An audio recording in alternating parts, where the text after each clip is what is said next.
Bonsoir, messieurs et dames. Merci de nous rejoindre à ce JDS, au journal dimanche au soir, qui aujourd'hui sera marqué par ces sujets. Afrique, Asie et le monde, quelle relation pour la paix, la justice, la prospérité et la durabilité mondiale? La question était au cœur d'un colloque international à Ouagadougou. Nous allons débattre sur les 3 jours de réflexion et les grandes propositions avec les professeurs Isaac Bazier et Darwis Rodori. Acteurs de la paix, de la justice et spécialistes des civilisations africaines et asiatiques et de coopération étaient réunis à Ouagadougou, nous le disions en titre pour un colloque. Afrique, Asie et le monde, quelle relation pour la paix, la justice, la prospérité et la durabilité mondiale? Une question actuelle dans la dynamique de diversification des partenaires dans le contexte burkinabé. Cela s'est tenu à l'université Joseph Kizerbo sur l'initiative de l'Institut d'études afro-asiatiques et internationales Afrasie en abrégé et ses partenaires, puisque 80% de la population mondiale se trouvera en Afrique et en Asie d'ici la fin du siècle. Le rapprochement ne peut être qu'une force, une arme même, que certains redouteraient. Même, il faut se poser aussi des questions. Comment définir ces relations qui se resserrent avec certains pays du continent qui vivent un désamour pour des attellages et des relations mal ficelées? Question que nous allons aborder aujourd'hui avec le professeur Isaac Bazier, professeur titulaire UCAM, cofondateur l'AFI, Laboratoire des Afriques innovantes, fondateur de l'Institut d'études afro-asiatiques et internationales Afrasie. Bonsoir. Bonsoir. Merci d'être avec nous. Merci. Nous sommes aussi avec Darwis Rodori, architecte, historien, professeur des études orientales à l'université Le Havre Normandie en France. Bonsoir. Bonsoir. Un plaisir de vous avoir. Je parlais de ce colloque-là donc avec la thématique, je disais, qui est très actuelle, puisque pour certains pays, en tout cas du continent, dont le Burkina, il y a une forte reposition dans les coopérations que nous avons, dans les intérêts qui sont les nôtres et la façon de les faire valoir. Vous posez ici la problématique de cette Afrique avec l'Asie et le monde, parce qu'entre l'Afrique et l'Asie, il y a un tiret. Oui. Et le monde est à côté. Oui. La question que je vous pose, pourquoi un colloque justement international et interdisciplinaire, Afrique, Asie et le monde? Professeur. Oui, merci de nous recevoir et de nous donner l'occasion d'aborder ces questions importantes. Et j'aimerais d'abord souligner que ce colloque a lieu dans un contexte particulier ici au Burkina Faso et que en l'organisant ici, nous sommes au cœur des enjeux qui nous préoccupent et c'est l'occasion aussi pour moi et pour mon collègue cofondateur de l'Institut d'études afro-asiatiques internationales d'avoir une pensée pour les nôtres qui ont, n'est-ce pas, qui contribuent et qui ont contribué au prix de leur vie, n'est-ce pas, à la reconquête de notre pays et, n'est-ce pas, à sa prospérité.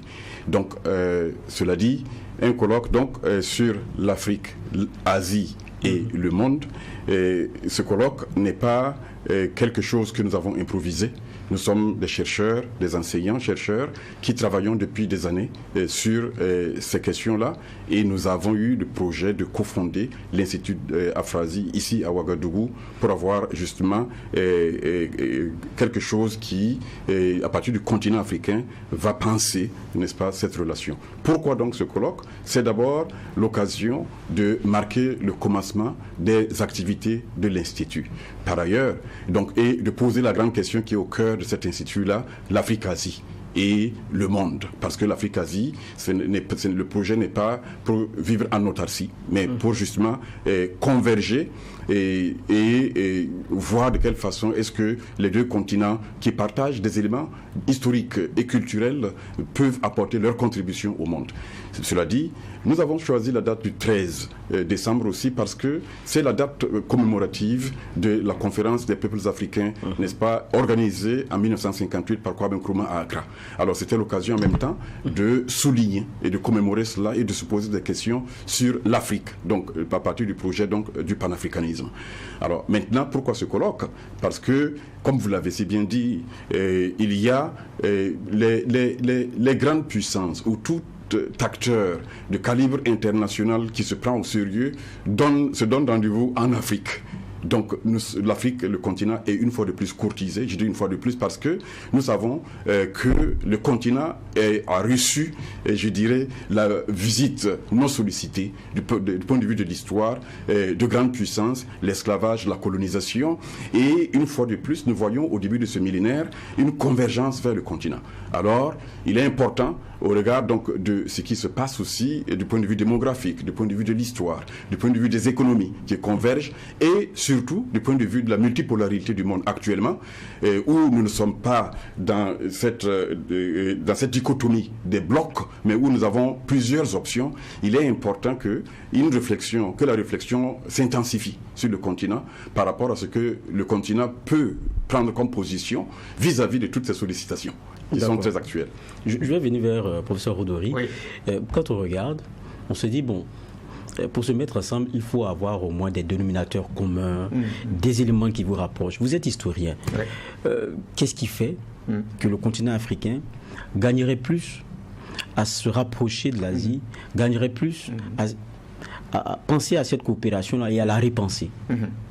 Alors, on soupçonne souvent, lorsque les Asiatiques se rapprochent des Africains, ça sera un nouveau colonialisme, n'est-ce pas? Si. Parce que l'Asie est plus puissante, etc., etc. Mais historiquement, nous sommes d'abord, sur le plan paléo-anthropologique, nous sommes tous les descendants des Africains.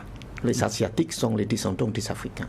Donc moi, personnellement, je me sens que je fais partie de la diaspora africaine dans le monde. Je suis asiatique et les deux continents sont les seuls continents qui abritent des civilisations distinctives par rapport à la civilisation occidentale. Donc, contrairement aux autres continents qui sont l'extension de la civilisation occidentale, et l'Afrique et l'Asie restent vivre en gardant leurs racines qui ne sont pas occidentales. Et la crise actuelle, c'est la crise qui a mené par la civilisation occidentale, par la montée de l'Occident depuis le XVe siècle, qui est marquée par la conquête du monde, le génocide des peuples autochtones, l'esclavage, le colonialisme, les crises économiques devenues mondiales, les deux grandes guerres mondiales. Tout cela sont la montée de l'Occident. Alors, maintenant, l'Asie monte. Et la montée de l'Asie. Et le top 10 économie du monde d'ici 2050 sera la majorité asiatique. Donc la Chine, l'Inde, l'Indonésie, Japon, etc. etc. Et la conférence de Bandung, c'est notre référent, c'est-à-dire la conscience des leaders afro-asiatiques de 1955, Sukarno de l'Indonésie, Chou Enlai de la Chine, Nasser de l'Égypte, Nehru de l'Inde, puis continué par Nkrumah en mouvement non aligné, 1961, puis Havana, et puis Thomas Sankara qui continue avec les mouvements non alignés. Tous se réfèrent à la conférence de Bandung. L'Afrique et l'Asie doivent s'unir pour la prospérité, la justice, la durabilité mondiale. Alors, moi-même, personnellement, je suis intellectuel, je suis universitaire, j'ai un devoir pour accompagner la montée de l'Asie, pour qu'il soit bénéfique au monde entier, et non seulement pour les Asiatiques, pour ne pas répéter l'histoire de la montée de l'Occident qui se termine par le colonialisme, néocolonialisme, etc., etc. Donc, la montée de l'Asie doit être bénéfique pour le monde entier en accompagnant les Asiatiques montants et bientôt l'Afrique montante. Il faut accompagner pour qu'ils soient allés dans le sens de la conférence de Bandung, c'est-à-dire 5 objectifs. Coexistence pacifique entre les pays, les nations différentes, la diversité de systèmes, libération de toutes sortes de dominations, de hégémonie. 3e, l'égalité de toutes les nations, les races, les peuples. Quatrième, la solidarité envers des peuples encore en retard, colonisés, opprimés, victimes de l'injustice. Et le cinquième objectif, émancipation du peuple, des nations, etc. Mais ce n'est pas terminé. Le deuxième point de devoir intellectuel, académique, c'est aussi accompagner qui sont encore en retard pour qu'ils puissent rattraper en même temps. Donc ne laissez personne de côté ou être abandonné. C'est ça, voilà. Ça, le comprend. Donc le professeur Rodorick est quand même revenu sur la conférence très importante de 1955 de Bandung. Mais quand on regarde derrière, c'est après que les mouvements de libération contre, on va dire, l'impérialisme, l'oppression de l'impérialisme vient. Et ce qui est bien, c'est que l'Asie aussi connaît ses combats, tout comme le continent africain. Mais nous, on est indépendants. Ça fait plusieurs décennies. Quand on regarde l'Asie, il parle de la montée, mais ça, c'est pour être humble. Nous, où on en est dans tout ça? Qu'est-ce qui n'a pas marché? D'abord, il faut dire que nous avons en commun, justement, ce fait-là colonial. L'Occident est monté en puissance et a fait de l'Asie et de l'Afrique des objets, des lieux d'exploitation et a produit un narratif sur l'Africain et l'Asiatique. Le Bandung, en 1955, a ceci en commun, je veux dire, les leaders qui se retrouvent là, que justement, pour la première fois, on se retrouve en dehors de l'espace occidental pour penser son devenir et se défaire de ce joug-là. Alors, les pays asiatiques ont emprunté leur chemin. Ils l'ont commencé d'ailleurs avant Bandung. Hein. Il y en a mais les pays africains, à Bandung, il n'y avait pas beaucoup de pays africains indépendants en ce moment. Nous sommes en 1955. À partir de 1960, nous voyons que la cadence s'accélère. Et d'ailleurs, quand nous regardons la conférence de Belgrade en 1961, avec le lancement du mouvement des non-alignés, il y a des pays qui étaient là et qui en 1955 n'étaient pas, n'est-ce pas, indépendants. Cela dit, alors, donc, les deux continents ont ceci en commun aussi que ils ont leurs ressources pour un développement endogène. Ce sont des modèles de développement qui potentiellement se ressemblent. Pourquoi? Parce que l'Occident, on peut le dire, on le voit encore, a exploité les ressources à l'étranger, incluant les ressources humaines. L'esclavage est un fait. Donc, pour se développer. Mais en Asie, l'Asie aujourd'hui a ce qu'il faut en Asie pour son développement, l'Afrique aussi a ce qu'il faut en Afrique pour se développer. Donc ce sont des économies et des modes de développement qui peuvent se ressembler, qui se ressemblent. Maintenant, la décolonisation en Afrique, nous disons, du point de vue de la recherche, qu'elle est une décolonisation qui n'a pas été achevée dans les années 60. Et qu'actuellement, nous sommes dans une deuxième phase de la décolonisation. Alors qu'en Asie, ce développement, cette décolonisation a connu une autre dynamique qui a permis naturellement de régler des questions majeures qui continuent de préoccuper les pays africains en ce qui concerne les politiques de développement, la constitution d'une identité nationale, dans la gestion plus ou moins réussie de la diversité linguistique, ethnique. L'Indonésie, d'où vient mon collègue Darwis Koudouri, est un bel exemple, il saura mieux en parler. Alors, il y a des questions fondamentales qui ont été réglées là. Il y a le lien avec les intelligences asiatiques à l'extérieur, le bénéfice que les diasporas asiatiques ont pu apporter dans un premier niveau de développement pour justement permettre qu'on apprivoise des savoirs et des savoir-faire. Ce sont des mécanismes, des processus qu'ils ont menés et qui, à certains égards, préoccupent encore le continent africain. Et voilà pourquoi, bon, voilà, nous avons des questions ici. Maintenant, là où nous sommes rendus, nous pensons, du point de vue de la recherche, dans l'observation que nous faisons de dynamique, que nous sommes dans une deuxième phase de décolonisation et de déploiement vers des solutions qui vont être des solutions novatrices nécessairement, mais que nous ne pouvons pas concevoir en autarcie. Parce que de toutes les façons, moi je dis dans la recherche que l'Afrique est un lieu-monde. Étant un lieu-monde, elle a été visitée, cette Afrique-là, par des visiteurs, comme je le disais tout à l'heure, non sollicités, mais elle peut faire, n'est-ce pas, tirer un bon bénéfice de cette mondialité en allant vers des partenaires et des alliés plus ou moins naturels, et c'est l'Asie. D'accord. Je vous prends au mot, vous avez parlé de narratif, vous avez parlé d'une dynamique d'indépendance non achevée. Presque. Moi, je vais venir vers vous, oui. Rodori. Oui. C'est vrai que du côté de la France, vous enseignez les études orientales. Oui. Mais est-ce que les Asiatiques, est-ce qu'ils ont conscience que pour la plupart des Africains, quand on parle de l'Asie, on parle de l'Europe de l'Est, quand on parle de l'Amérique latine, on les voit en périphérie de notre monde. Mais ça, c'est professeur, on vous fait le procès, vous êtes des intellectuels, on dit que c'est vous qui avez pérennisé ça dans nos écoles et les enfants, ils ont grandi avec ça. Est-ce que vous avez conscience que c'est comme ça que vous êtes souvent perçus dans beaucoup de pays africains? D'être plutôt en périphérie, pas être le centre du monde comme l'Europe l'est ou l'Amérique. Oui, mais ça c'est une perception historique, évidemment basée sur des théories. Notamment, je me réfère à la théorie du professeur Samir Amin. C'est le capitalisme qui crée la polarisation du monde entre le centre et les périphéries. Le centre capital, c'est l'Europe de l'Ouest.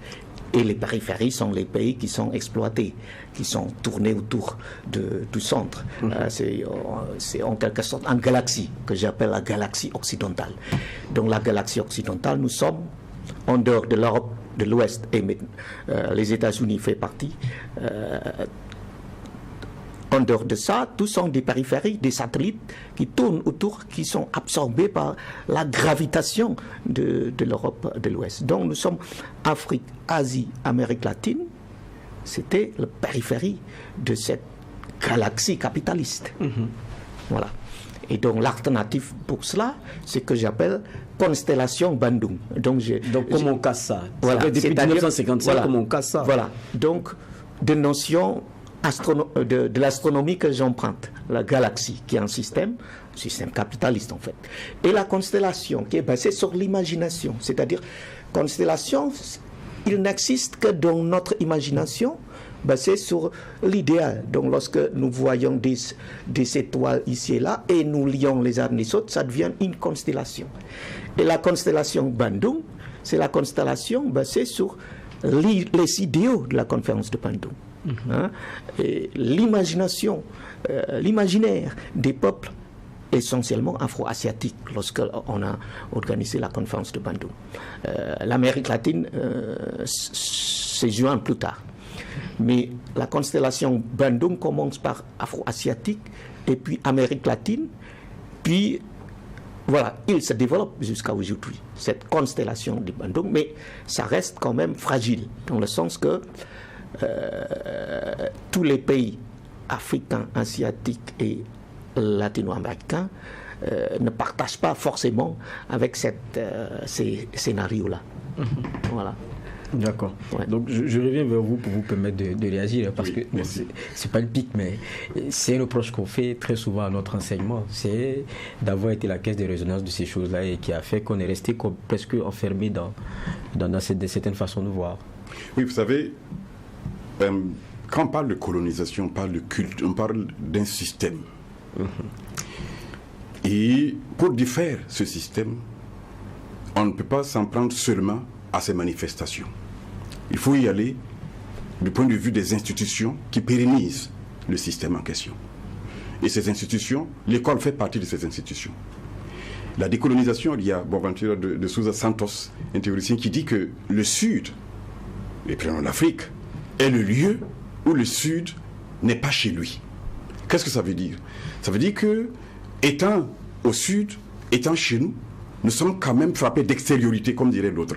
Et le processus de décolonisation consiste fondamentalement à aller chercher ce qui est dans nos institutions, dans les curricula, et dans les savoirs accumulés, dans les manières de faire, à interroger tout cela et à remettre en question, à déconstruire ces processus-là. C'est la raison pour laquelle le travail n'est pas fini. Et voyez-vous, alors donc, ce ne sont pas seulement les intellectuels qui ont reproduit cela, c'est tout le système qui a été marqué par ce système-là. Alors, je veux dire, c'est toute la société qui a été marquée par ce système colonial. Et on le voit, c'est l'administration, c'est la manière de penser, de voir les choses. Vous savez, et là, c'est un travail que non seulement les intellectuels, mais que tout le monde, tous les acteurs de nos sociétés, n'est-ce pas, doivent embrasser.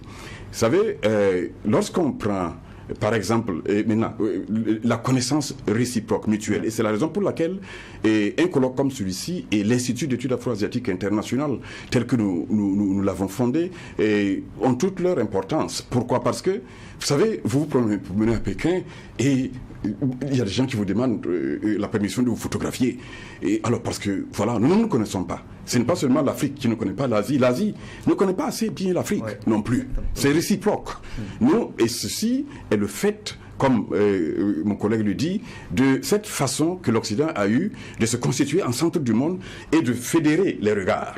Ce qui fait que les regards de biais, les regards du côté, donc entre l'Asie et l'Afrique par exemple, sont devenus quelque chose qu'il faut maintenant, n'est-ce pas, promouvoir.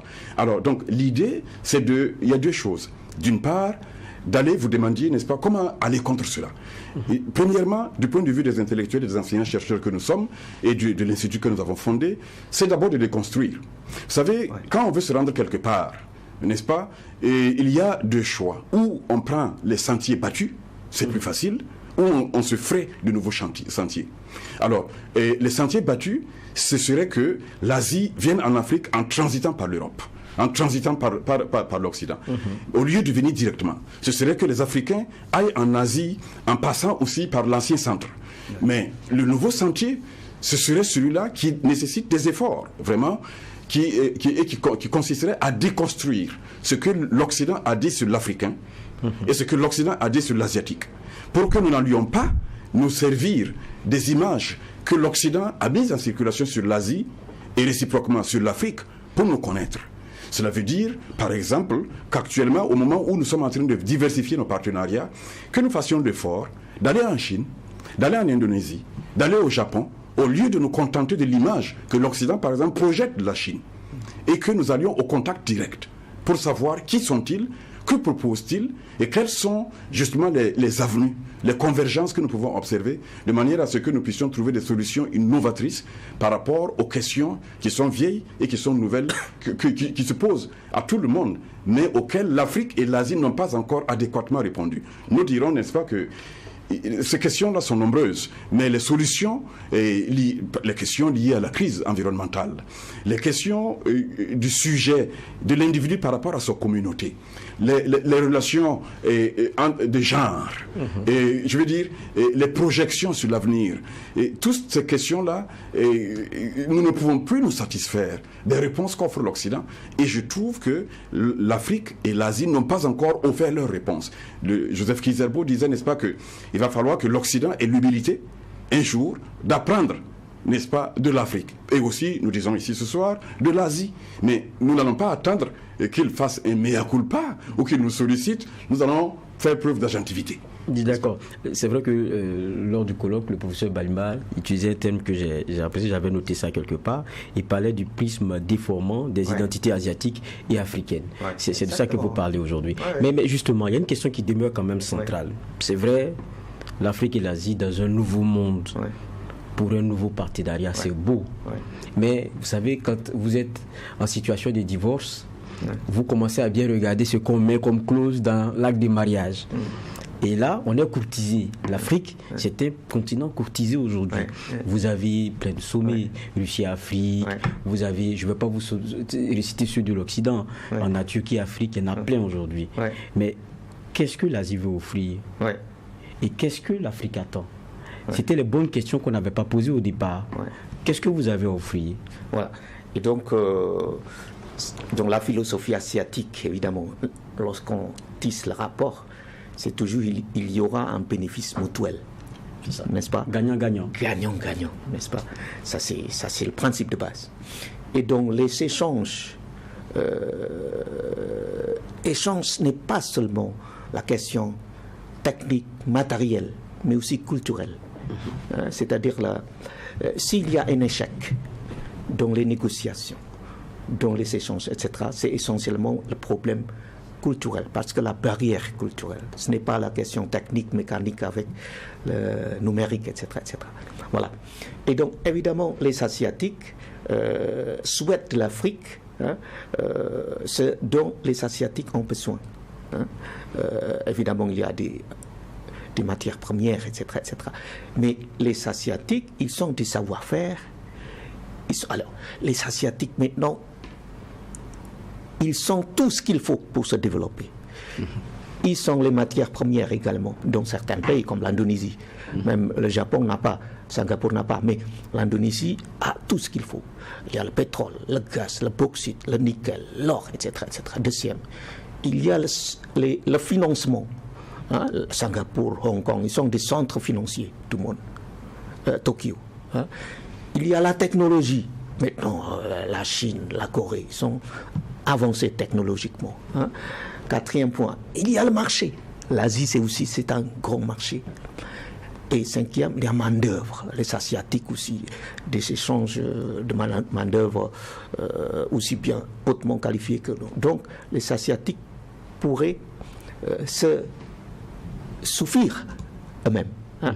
Mais on a toujours besoin de se développer vis-à-vis des autres. Et donc, l'Afrique, maintenant, devenu le continent le plus courtisé du monde. Pourquoi? Parce qu'il y a le marché et il y a les matières premières. Hein. Et faites attention, maintenant, l'Asie est devenue le premier partenaire commercial de l'Afrique, dépassant les États-Unis, dépassant l'Europe. Et donc, ce que l'Asie souhaite avoir, le marché et les matières premières. Maintenant, l'Asie pourrait proposer ce qu'ils sont en Asie, c'est-à-dire le savoir-faire, la technologie, et puis la finance, etc., etc. Alors, maintenant, il faut définir, les Africains doivent savoir qu'est-ce qu'ils souhaitent de l'Asie. C'est ça. Ça, c'est une très bonne question. C'est pour ça que j'ai posé d'abord la question à professeur Roudori, et je vous ai dit, qu'est-ce que nous on attend? Et ça, c'est très important. Tant que vos besoins ne sont pas clairs, vos attentes ne sont pas claires, quelquefois les désespoirs ne naissent que des espoirs qui ont été autrement conçus. Qu'est-ce que nous devrions chercher aujourd'hui dans nos réalités sécuritaires que nous avons, et humanitaires? Qu'est-ce que nous devrions chercher? Les besoins de développement, qu'est-ce que l'Afrique devrait chercher? Je pense que le colloque est amplement revenu là-dessus. Oui, merci. Vous savez, le défi est stimulant. Je ne dis pourquoi? Parce qu'il est de plusieurs ordres. Il y a plusieurs devoirs à faire en même temps. C'est celui d'abord de se décoloniser, dans la mesure où il faut absolument sortir de la mentalité de la main tendue. Et on nous a habitués à nous faire croire que nous avons besoin d'aide. Et c'est devenu une sorte d'atavisme, où donc, automatiquement, en s'engageant dans les relations, on a l'impression que le réflexe est de demander. Il faut absolument sortir de cela et de cette atmosphère de la charité. Première chose. Deuxièmement, il est urgent et vraiment impératif de se constituer un sujet plein. Nous avons déjà eu l'expérience des violences historiques, colonisation, et esclavage, néocolonialisme. Et nous avons tout cela. Ce sont des leçons qui vont nous permettre quand même de pouvoir formuler ce que nous ne voulons plus jamais avoir. Donc, ce devoir-là, ce bilan, on l'a tellement fait, mais il ne suffit pas. Parce qu'il faut se constituer un sujet plein. Le sujet plein, donc, qui fait preuve d'agentivité, qu'est-ce que ça veut dire? C'est-à-dire que nous nous positionnons et nous avons le privilège d'être courtisés. Ayant ce privilège-là, nous pouvons, de manière tout à fait souveraine, formuler nos propositions et décider, avec ceux qui nous courtisent, des conditions du jeu. Alors, c'est pour cela que, je vais dire, bon, les générations pensent toujours qu'elles sont spéciales, mais nous sommes là dans ce que moi j'appelle une heure zéro. Une heure zéro, c'est un moment de rupture fondamentale, où il y a des changements de paradigme majeurs, où l'Afrique a le privilège de pouvoir pleinement négocier les conditions du partenariat. Donc, et ça, c'est un devoir que personne ne fera à notre place. C'est à nous, par exemple, de formuler des propositions structurantes pour nous, mais aussi pour le monde. Il faut voir à l'échelle du monde, parce que déjà le monde est chez nous. Étant chez nous, nous ne pouvons plus nous contenter, comme certains j'entends dire, que non, nous devons d'abord nous définir. Et ensuite, parler au monde. Je dis, mais écoutez, vous êtes dans un train qui est déjà en marche. Le monde est déjà chez nous. Donc, nous avons l'obligation de faire ce double devoir. Pendant que nous pensons à ce que nous sommes et que nous formulons nos réponses par rapport à nos identités, nous devons en même temps les formuler de manière à ce que ces réponses soient des réponses à l'échelle du monde. Et cela dit, il s'agirait, par exemple, vous voyez, la Chine a proposé son initiative de la ceinture et de la route. Et c'est une initiative d'un pays, ça c'est un exemple que j'aimerais donner ici. C'est l'initiative d'un pays qui a pensé son devenir, son développement, et qui l'a pensé localement et globalement. Et l'a déployé en traversant le continent jusqu'en Afrique. Alors, c'est un projet structurant pour la Chine et pour le monde. Alors, c'est quand que le Burkina Faso, le Mali, c'est quand que nous allons formuler nos initiatives, voyez-vous, avant que les autres qui ont fait le devoir ne viennent nous structurer avec leur projet structurant. Nous participons et nous voulons participer en disant quelle place nous voulons occuper, quel rôle nous voulons jouer. Mais nous aimerions aussi pouvoir les inviter à participer à nos projets structurants. Et ça, c'est un grand chantier qui est ouvert et auquel nous devons, n'est-ce pas, je sais qu'il y a des initiatives, ce n'est pas comme s'il n'y avait absolument rien qui se passait, mais le défi, il est pressant et les propositions devraient être de plus en plus, n'est-ce pas, structurantes, à grande et à petite échelle. D'accord, on comprend. Tout à l'heure, on venait sur ce que pouvait, en tout cas, l'Asie, mais on revenait aussi sur les similarités que nous avons. Oui. On est passé par beaucoup d'étapes qui sont quand même assez similaires dans nos luttes et quelquefois dans nos chairs. Et aujourd'hui, quand on regarde, dans votre histoire, vous vous dites qu'est-ce que l'Afrique de façon générale peut retenir. Parce qu'on nous a appris des illusions théologiques, où voilà la route du développement. C'est ce qu'on a appris avec l'Europe. Est-ce que vous pensez qu'avec vous, il y a beaucoup à retenir dedans? Quel a été votre chemin? Quel a été votre schéma? Le chemin de développement. Alors là, c'est une grande question. Mais je pense... je cite l'ouvrage de professeur Deepak Nayar. C'est un économiste indien. Il a fait la revue sur l'ouvrage de Gunnar Myrdal, si vous connaissez. C'est un économiste suédois, prix Nobel de l'économie. Il a écrit, qui est devenu référence mondiale, un bouquin, en anglais il s'appelle Asian Drama. En français on peut dire le drame asiatique, qui est publié en 1968, qui projette de façon pessimistique l'avenir de l'Asie. Pourquoi? Parce que dans les années 60-70, l'Asie est le continent le plus pauvre du monde. 1970, lorsque le bouquin est publié. Donc c'est pessimiste l'avenir de l'Asie. Mais en 2016, lorsque le professeur Deepak Nayar a publié son ouvrage, la part de l'Asie monte considérablement. La part de PNB asiatique en 1970, c'est 3% du monde. Pays du produit intérieur brut. Oui. D'accord. En 2016, 30% du monde. Sans parler des autres technologies, etc., etc. Pourquoi? C'était la question. Voilà, c'est la question dont il a répondu. Donc il a fait une enquête très vaste sur tous les pays asiatiques. Donc là, on trouve des clés de réponse. Entre autres, le rôle de l'État.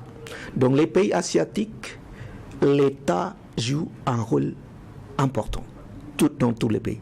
Donc ce n'est pas comme le libéralisme capitaliste occidental, où l'État se retire. Mais dans les pays asiatiques, tous les pays asiatiques, les États jouent un rôle moteur très important. Et puis, laisse la diversité. L'Asie reste diverse sur le plan de système. Il y a l'Asie capitaliste, il y a l'Asie socialiste, il y a l'Asie communiste, il y a l'Asie mixte économiquement, qui combine le capitalisme et le socialisme. Et tout marche ensemble. Et donc, le rôle de l'État, puis la diversité. C'est pourquoi l'intitulé de l'ouvrage de professeur Dipak Nayar, c'est « Développement dans la diversité ». D'accord. Voilà. Le débat est très intéressant, mais le problème, le temps, il manque. Professeur Isaac Bazié, j'ai posé la question pourquoi ? Pour qu'on comprenne peut-être les choix qui doivent être les nôtres. Est-ce qu'il faut continuer de colmater, il faut casser et reprendre l'architecture ? Parce qu'on a l'impression que c'est la grosse décision qui revient aujourd'hui. Lorsque vous parliez d'une indépendance dans la dynamique qui n'est pas achevée, on repart chercher ou on construit quelque chose de nouveau. Parce que ce qu'il explique, c'est fort différent des schémas que nous avons et que nous avons développés depuis. C'est pour ça que je posais la question. Il y a des décisions courageuses à prendre. Mais j'aimerais dire ceci. Nous avons, pour nous, la réponse se trouve dans l'idée de l'Institut. Afrique, Asie et le monde. Cela veut dire qu'il ne s'agit pas de tout jeter. Il s'agit, du point de vue d'une première phase de la décolonisation, de se signaler comme sujet. Okay. Et de dire, désormais, en âge de maturité, nous avons décidé souverainement de négocier, de parler autrement. Les autres auront le temps de s'en rendre compte. Et parce qu'il ne s'agit pas de rompre complètement. Ce n'est pas une politique de la table rase, mais c'est une politique de reconfiguration, de redéfinition, de relations qui, quoi qu'on fasse, doivent exister. Je veux dire, l'Europe ne peut pas exister sans le reste du monde, l'Afrique n'existera pas sans le reste du monde. Sauf que, donc, il ne faut pas que ce soit compris comme une rupture et une politique de la table rase, premièrement. Mais une redéfinition, d'une part. Mais d'autre part, pendant que cette redéfinition se fait, il s'agit d'ouvrir, et c'est là justement l'autre aspect de la réponse, d'ouvrir et d'initier, d'aller vers les sentiers qui sont des sentiers nouveaux, et de voir. Et je veux dire quand même que, voyez par exemple, les perceptions, elles sont tenaces. Ce n'est pas simple pour quelqu'un qui vous a fréquenté avec condescendance pendant des siècles de changer du jour au lendemain de regard. Mais ce n'est pas grave. On n'a pas besoin d'attendre qu'il change de regard. Nous avons autre chose à faire. Et cette autre chose à faire, c'est de dire, par exemple, que pendant qu'on voit notre jeunesse et notre démographie comme une menace, du point de vue de l'autre côté de la Méditerranée, nous voyons cette jeunesse comme un capital humain. Et c'est ce que les pays asiatiques ont fait. C'est un capital humain. Nous sommes riches. Et nous sommes capables d'amener ce capital humain-là à le mobiliser dans un développement qui va être un développement qui s'inspirera en partie d'exemples qui sont en Asie, mais qui sera un développement endogène à partir de réalités qui ne sont pas asiatiques du tout et grâce auxquelles nous allons pouvoir faire les changements. Donc voilà ce que je pense. Voilà, donc il s'agit vraiment d'une ouverture et d'une redéfinition des relations. Afrique, Asie et le monde, quelle relation pour la paix, la justice, la prospérité et la durabilité mondiale? C'était le 13 décembre. C'est quelle suite après ce colloque? Parce qu'on a vu plein de communications, des éléments très intéressants qui ont été donnés. C'est quoi la suite? Qu'est-ce que vous prévoyez à votre niveau? Nous prévoyons continuer sur cette lancée, publier les résultats du colloque, et faire des propositions dans le sens des coopérations avec les pays asiatiques. Nous prévoyons ouvrir, par exemple, un centre de documentation sur les BRICS. BRICS Afrique, c'est une des propositions fortes qui est venue aussi pendant ce colloque, pour que nous puissions penser à partir de l'Afrique le déploiement de cette institution qui change aussi la donne. Et nous prévoyons, n'est-ce pas, initier des coopérations académiques entre l'Institut d'études afro-asiatiques et internationales et des institutions asiatiques en Indonésie, au Japon, en Chine, ainsi de suite, pour justement faciliter, n'est-ce pas, les coopérations. Nous prévoyons aussi donner des formations et accompagner les acteurs du monde économique et culturel qui s'inscrivent sur cet axe de l'Afrique-Asie et les accompagner pour que justement ces échanges-là soient encore plus bénéfiques qu'ils n'ont été jusqu'à présent. En tout cas, merci à vous d'être passé, professeur Isaac Bazié. Je rappelle que vous êtes professeur titulaire et quand vous êtes cofondateur de la FI Laboratoire des Afriques innovantes, fondateur de l'Institut Afro-Asiatique et International Afrasie. En tout cas, merci d'être passé. Merci. Merci aussi à vous, Darwis Roudori, vous êtes historien, architecte, vous êtes professeur des études orientales à l'université Le Havre, Normandie, France. Rappelez que vous êtes cofondateur de l'Institut d'études afro-asiatiques et internationales, Afrasie. Ça a été un plaisir de vous avoir. Et je suis indonésien, n'oubliez pas. Ok. Les Burkinabés. Voilà. Une belle alchimie. Voilà. Ceci dit, on va poursuivre ce JDS, Journal du dimanche au soir, avec une autre rubrique, c'est celle société.